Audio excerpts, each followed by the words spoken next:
Hund in dieser Stadt. Er tut gern Katzen jagen, das findet er drum mega glatt. Er wär so gern ein Detektiv, der beste Schnüffler weit und breit. Vor ihm kann niemand sicher sein, egal ob's regnet oder schneit. Der Oswald, der ist gut, nur meistens oberfaul und leitet er sich auf die Lur, findet er die richtige Spur.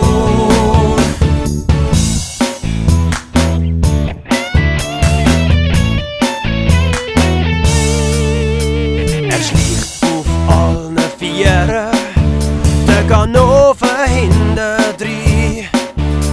Kein Dieb und auch kein Räuber wird sicher vor ihm sein.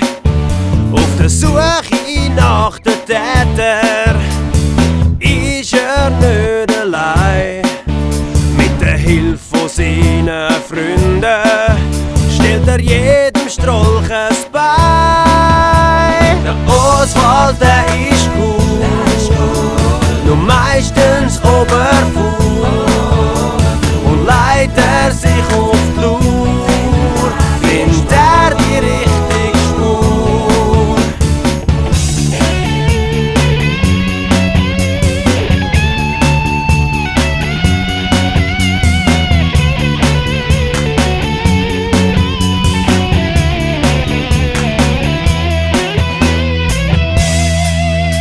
Sie schnappen Velotiebe und klaut die Bilder, schaffen's her.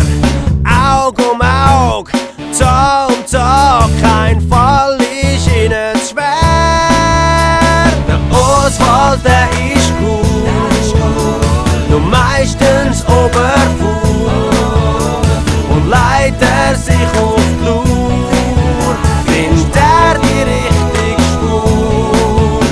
Der Oswald, der ist gut, nur meistens oberfaul und leitet er sich